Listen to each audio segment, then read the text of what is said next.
ये अफवाह है। आज हम आपको जो बताने जा रहे हैं वो बेहद जरूरी है, क्योंकि हम चाहते हैं कि आप फर्जी डॉक्टरों से सावधान रहें। आप उन लोगों से सावधान रहें जो सोशल मीडिया पर झूठ फैला रहे हैं।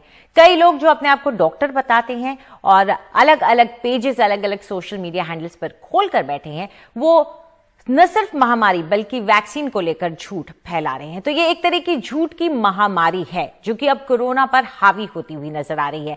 टेलीग्राम, व्हाट्सएप, फेसबुक, इन सब के जरिए भ्रम फैलाने की कोशिश की जा रही है। वैक्सीन के खिलाफ अफवाह का बाजार गर्म हो गया है। लोग उसके खिलाफ कई ऐसी बातें बताते हैं जो गलत है। और ये सब कब से शुरू हुआ है? जनवरी 2021 से ये और ज्यादा तेज हो गया है सोशल मीडिया पर, जब से वैक्सीन का कैंपेन शुरू हुआ है। भारत की वैक्सीन मुहिम को कमजोर करने की एक ये साजिश नजर आती है और सरकार ने अपनी तरफ से इन अफवाहों को लगाम लगाने के लिए कहीं ना कहीं कोशिश की। उन्होंने भी टेलीग्राम जैसी जगहों पर अपने ग्रुप खोले, फेसबुक पे अपने ग्रुप खोले, लेकिन उसका असर उतना नहीं पड़ा है। सोशल मीडिया पर अपने आप को डॉक्टर बताने वाले बेलगाम तरीके से झूठ फैलाते जा रहे हैं। हम आपको कुछ एग्जाम्पल्स दिखाते हैं, आप देखिए कैसे झूठ वायरल होता जाता है। जनवरी 2021 में ये झूठ वायरल हुआ जिसमें यह कहा गया था कि वैक्सीन कौन लगवाए कौन न लगवाए, और कौन न लगवाए ही ये लिख करके एक पूरा लेटर जारी किया गया। इसमें जो जो लिखा गया उसमें से ज्यादातर बातें गलत थी। इसी में एक बात जो लिखी गई थी वो महिलाओं को लेकर जुड़ी हुई थी, उनकी फर्टिलिटी को लेकर जुड़ी हुई थी। उन्होंने कहा कि वैक्सीन लगाने से महिलाओं में गर्भ धारण करना मुश्किल हो जाएगा, वो बांझ हो जाएंगी। ये एक बड़ा झूठ है, ये पूरी तरह से फेक है। वहीं आप देखें कुछ और झूठ भी अलग अलग तरीकों से फैलाए गए। ये साबित करने की कोशिश की गई कि दरअसल कोरोना वायरस तो है ही नहीं, कोई पैंडेमिक ही नहीं है, ये सब एक गलत बात है। और ये भी फेक न्यूज है जो कि फेसबुक और सोशल मीडिया के जरिए अलग अलग ग्रुप्स जो कि अपने आप को बहुत ऑफिशियल सा नाम दे देते हैं, अवेयरनेस, जागरूकता अपने नामों में डाल देते हैं और कहते हैं कि हम ये बात जो कह रहे हैं वो सही है। इसी तरीके से आप एक और झूठ देखिए।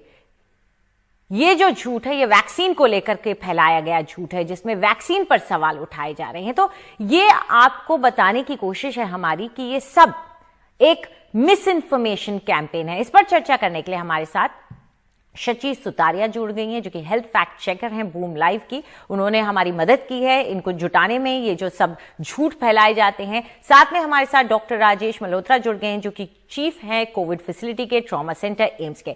आप दोनों का बहुत बहुत शुक्रिया हमारे साथ जुड़ने के लिए। शची, आपसे शुरुआत करना चाहूंगी।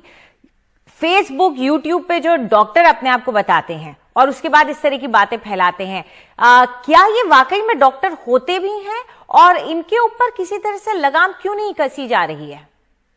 Anjali, firstly thank you for having me here. ये मिस इन्फॉर्मेशन जो वैक्सीन के बारे में इतनी बढ़ रही है, बहुत जरूरी है कि हर एक माध्यम से इसके बारे में बात की जाए, न्यूज़पेपर्स, टीवी, सबके द्वारा। कमिंग टू द डॉक्टर्स, एक सर्टेन सेक्शन है जो अपने आप को डॉक्टर्स बुलाते भी है, उनमें से कईयों के पास डिग्रीज भी है, पर उनकी जो भाषा है वो इतनी सरल होती है, the way they connect with the audience, अपना कोई भी माध्यम ले ले तो उनमें से उनकी बातें सुन के लोगों को उनके विश्वास बहुत जल्दी आ जाता है। अभी उनके पास सही में डिग्री है कि नहीं ये वेरीफाई करने के तरीके बहुत कम हो चुके हैं। उनमें से एक का नाम है डॉक्टर विश्वरूप रॉय चौधरी, जिनपे एक दूसरी ऑर्गेनाइजेशन ने एक पीस भी किया था कि उनकी जो सब डिग्रीज है वो एक क्वालिफाइड डॉक्टर नहीं है, पर एक डायबिटोलॉजिस्ट का सर्टिफिकेट लेके बैठे हैं, कैसी यूनिवर्सिटी में बैठे हैं। तो उनके बाद उनकी जो सैंक्टिटी वैलिडेशन है वो तो भी कम नहीं हुई, उनके फॉलोअर्स और भी बड़े हैं। दूसरे जो है उनका एक नाम है डॉक्टर तरुण कोठारी, वो अपने आप को डॉक्टर तरुण कोठारी MBBS MD बुलाते हैं। उनके पास वो डिग्रीज हो सकती है, बट ये दो जन और उनके साथ जो एक पूरा ग्रुप है, they are pretty vocal about कि महामारी है ही नहीं, कोरोना को हाइप किया गया है, पैंडेमिक है ही नहीं। एंड माना जाए और कहा भी जा सके तो ये लोग फ्रंट रनर्स है एंटी वैक्सीनेशन के, कि उनका मानना है कि वैक्सीनेशन से और दिक्कतें हो सकती है रादर देन हेल्पिंग। जो लेटर की बात आपने की थी उनमें भी इनका नाम है, उन्होंने नहीं ये लेटर बाहर रखा था, हमने ये लेटर फैक्ट चेक भी किया था बूम में, कहने के लिए कि ये सब चीज सच नहीं है। जी डॉक्टर मल्होत्रा, क्या वजह है कि इस तरह का मिस इन्फॉर्मेशन हावी हो जाता है? क्योंकि जो इन्फॉर्मेशन सरकार अपनी तरफ से देती है वो लोगों पे इतनी आसानी तक से नहीं पहुंच पा रहा है या कनेक्ट नहीं बना पा रहा है। जो ये इस तरह के झोला छाप डॉक्टर या फेक ग्रुप्स इस तरह की बातें बोलते हैं वो जल्दी लोगों को कनेक्ट कर जाती हैं। जी, आपने बिल्कुल ठीक कहा। ये कनेक्ट करने की तो एक बात है ही है।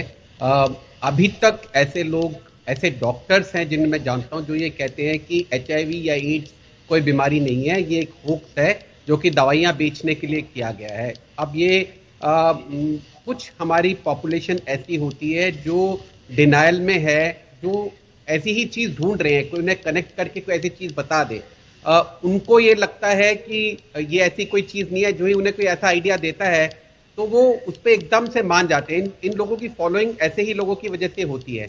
पर मैं ये बताना चाहता हूँ कि जहाँ तक तथ्य हैं, अब ये आप रेबीज ले लीजिए। रेबीज एक ऐसी वायरल इन्फेक्शन है जो जानवरों से होती है, इंसान में फैलती है। अब पहले हमें मालूम है कि 6 कोरोना वायरस पहले से घूम रहे हैं जिसमें 4 ह्यूमन बींग्स को अफेक्ट करते हैं।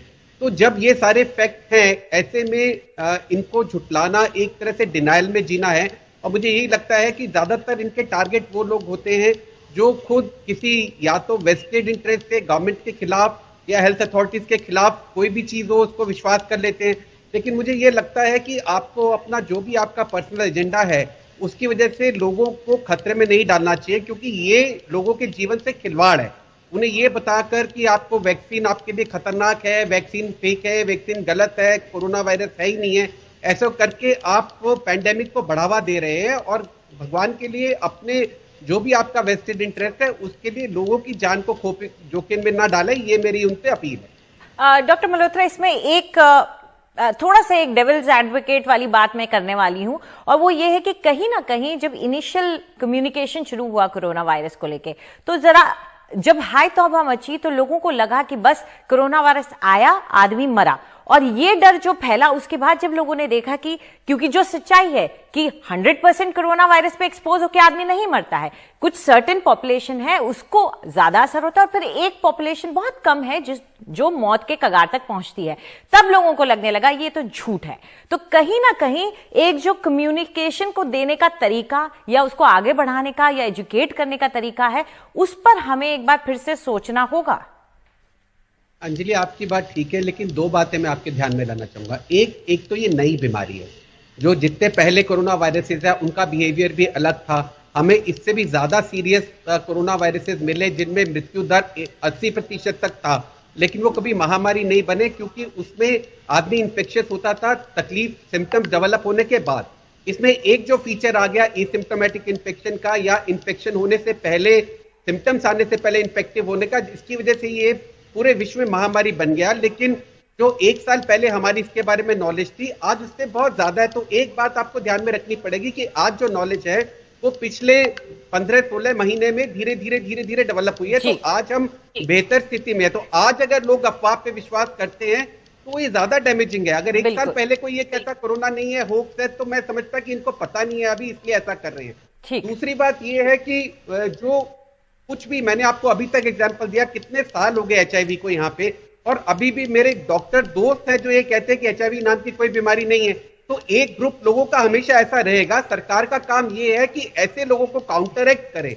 ऐसा कभी नहीं हो सकता कि जो लोग ऐसे होंगे ही नहीं जो इस बात को क्रिटिसाइज करेंगे या झूठ फैलाएंगे। बिल्कुल। यहां मैं सच्ची आपसे जानना चाहूंगी, PIB फैक्ट चेक इतना एक्टिव रहता है, कभी कभार तो हमने देखा है कि छोटी छोटी बातों को भी उठा के चेक किया जाता है। तो फैक्ट चेक जो है सरकारी तंत्र के, क्या वो इस पर सही तरीके से आपके ओपिनियन में काम कर रहे हैं? देखा जाए तो उनका तरीका सही है, बट उनकी स्पीड थोड़ी स्लो है। जो न्यूज मीडिया में आता है वो बाहर आ जाता है, जरूरी है। But I won't only blame them. ये जो ग्रुप्स है, अगर आप देखें तो फेसबुक, व्हाट्सएप पे देयर आर मॉडरेशन टेक्निक्स, उनको रेगुलेट किया जा सकता है। टेलीग्राम एक ऐसा माध्यम है जिसमें अभी तक कोई रेगुलेशन टैक्टिक्स निकली नहीं है। तो ग्रुप्स इतने बढ़ते जाते हैं, एंड एज डॉक्टर ने कहा कि उनका कनेक्ट करना, जो एक ग्रुप है, जो एक ग्रुप मानता ही है कि not only against government, health में भी इश्यूज है, HIV ना मानने वाला, रेबीज ना मानने वाला, वैक्सीनेशन में ही ना बिलीव करने वाला, उनको एक मॉडल मिल गया है टू बिलीव के उनकी थॉट्स सही है। तो टेलीग्राम पे जो ग्रुप्स है वो हर रोज आते रहते हैं और उनमें हर रोज के डेली के there are about 1500 messages which people are sending themselves. So it is not only these doctors, उनके साथ ये जो ग्रुप आगे बढ़ रहा है उनको एक वॉइस मिल गया है अपनी एप्रीहेंशंस प्लेस करने के लिए, अपनी दुविधा प्लेस करने के लिए, अपने क्वेश्चंस प्लेस करने के लिए। So even if the government can do something, उनकी स्पीड बढ़ानी पड़ेगी। ठीक, हमारे पास थोड़ा सा वक्त कम है सचिव, लेकिन बहुत अहम बात है, इसीलिए आप दोनों को हमने इस कार्यक्रम में बुलाया था। आप दोनों हमारे साथ जुड़े, उसके लिए बहुत बहुत शुक्रिया आपका।